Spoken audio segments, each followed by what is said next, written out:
If you keep getting stopped out on your IFVG positions, you're gonna wanna watch this video. Over the past 2 years, IFVGs have gotten me funded, paid out multiple 6 figures, and allowed me to trade full time. But I still remember the pain of taking what looked like a perfect IFVG setup, only to watch price rip straight through my stop loss. This happened to me over and over again for years, until I finally discovered these 3 secrets, which I'll be sharing with you today. By the end of this video, you'll be able to tell exactly which IFVGs are likely to deliver and which IFVGs look like setups, but in reality are false confirmations. So as we all know, an IFVG is simply a standard fair value gap that gets traded and closed through. This applies to whatever time frame you're on. Right now we're looking at the 1 minute, but if you're on the 15 minute and a fair value gap gets traded through and closed on the 15 minute, it is a 15 minute IFVG. Pretty simple, right? Then how come when I draw out this fair value gap here, it gets displaced through, closes past it, and it still stops me out when I take the trade? Well, the reason being is simple, and we'll go through a couple more examples. You can see there's another IFVG up here that gets traded through, same thing again, even more displacement,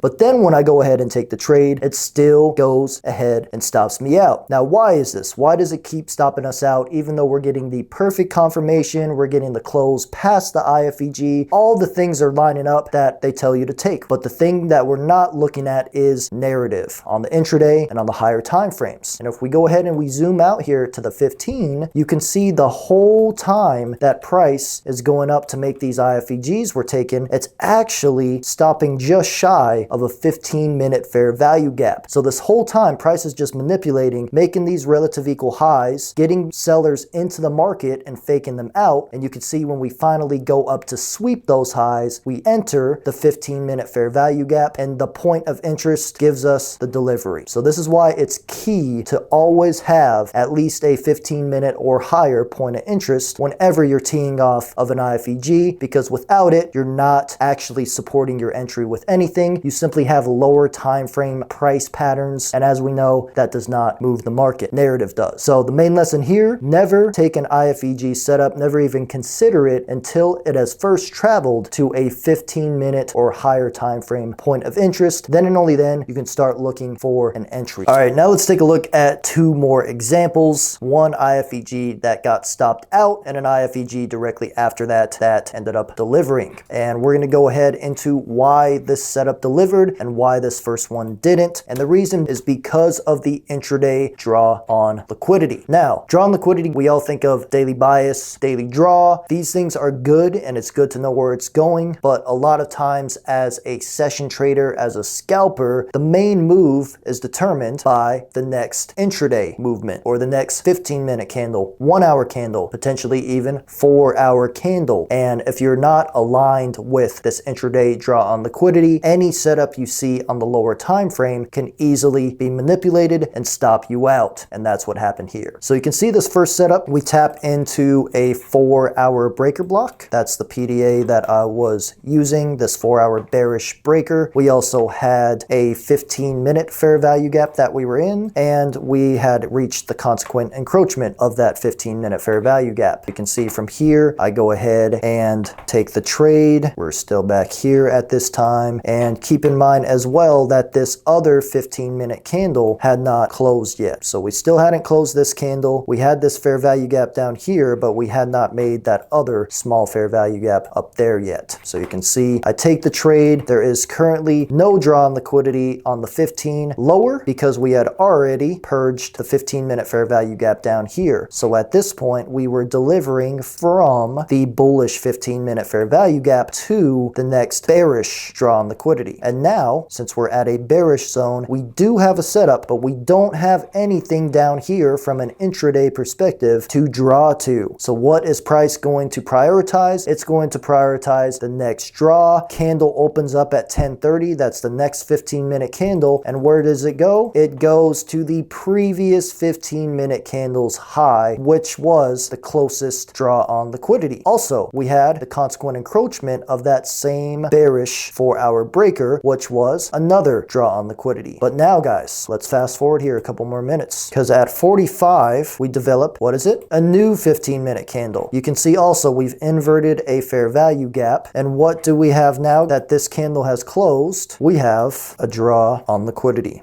Now guys, this gap is pretty close proximity to where we are at, which is another quick tip. You never want to take a trade to a draw on liquidity that's too close. So I actually would not recommend this trade. However, you can see just by having the draw on liquidity here, we now start to magnetize down. So as we said, that 15-minute gap, that was your first target. So price only really offered about a 1-to-1 to that area. But you can see price ends up shooting a little past that, because what do we also have? We also have a 15-minute bullish order block. Another draw on liquidity in our direction. So what can happen now? Well, price can actually deliver to it. And we were counter trend this day as well, but even despite being counter trend, you can see how the chop up here, we still end up reaching down for a 1-to-2, and we still end up hitting that order block, and we stop just short, I believe, of the consequent encroachment of that order block. But you can see just how big of a difference you get in price when you have a 15-minute draw ready to be drawn to versus when a 15-minute candle is still open and delivering from another place and price. And we can see one more example right here, probably the most textbook trade of the day. We already had a pretty bearish trend. We traded up into a 15-minute fair value gap consequent encroachment. Not only that, we left a fair value gap that we can target. So we're going from a bearish intraday PDA to a bullish one. And what do we also have? We also had a wonderful IFVG up here. You can see how perfectly that one delivers out. Boom, you could have got in right there. Stop loss above the IFVG high. Targeting the top of that would have gave you a 1.5R. Targeting CE would have gave you a 3.8, almost a 4R. And you can see it runs for a 5R. Draw on liquidity is just as important as having the point of interest. If you have one but not the other, your probabilities drop significantly. All right, we'll take a look at one last example. This one got stopped out as well, and this one was due to the draw on liquidity on the higher time frame being slightly higher than your point of interest. What I found through trading this model, it's mainly about the intraday draw. However, there will be times where there is a higher time frame, a 4-hour, a daily, a weekly level that price is gunning for directly above or below where you just entered. So even if you have a draw on liquidity on the intraday, if that PDA or if the trend in that direction is strong enough, it will still rip through the stop loss of even that quality of a setup. That's what we're seeing here. If we zoom out, I had a 1-hour fair value gap as my point of interest. If you drop down to the 1 minute, it respects that very nicely. We also had 15-minute relative equal highs. We had a displacement close past a fair value gap, get stopped out immediately. Now, where does it run? Directly after it stops me out. Runs directly to the higher time frame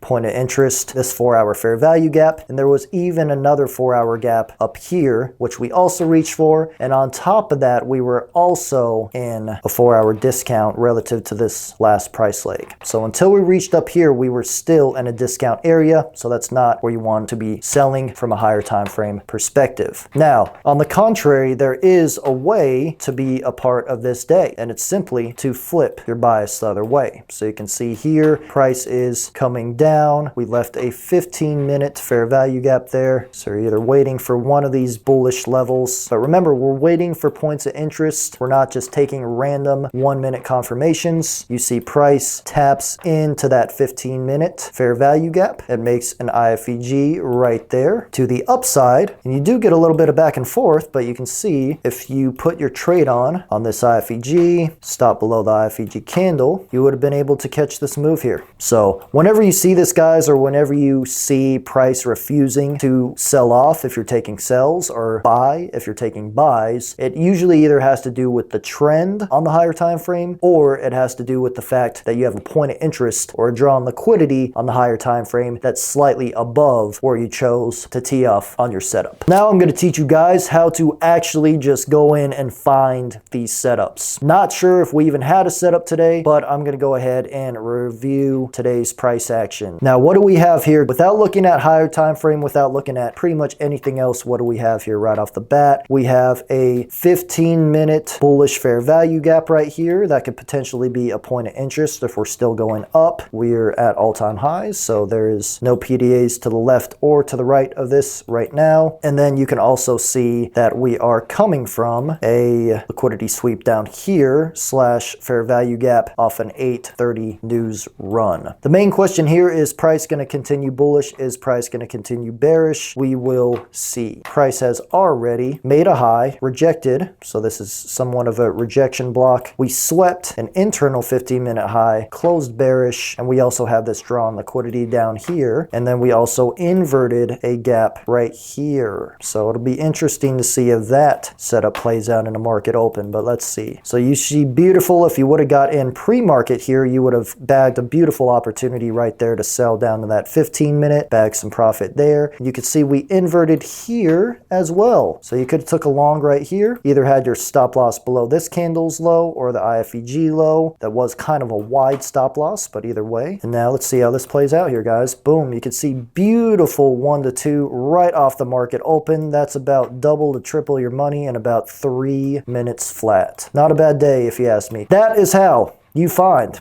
those IFVG setups. You can see all the concepts at play just right there. We had the draw on liquidity down, and then we had a draw on liquidity up, and you could see 2 beautiful setups within a period of about 15 to 30 minutes. So those are the 3 most common things that have been behind every single loss that I've taken, and by simply eliminating the trades that have these things, I've been able to increase my win rate. Jump on the charts, go ahead and dive in and see if you can start pointing out some of these setups for yourself. And that'll wrap up this video. By now you should have a full understanding of which ones to take, which ones to not take, and how to discern the difference between both. If you have any questions about this, feel free to drop them in the comments below. Like, subscribe, and be sure to jump in the free Discord where I drop free analysis and also go live for free sometimes. Be blessed, trade safely, and I'll see you guys in the next one.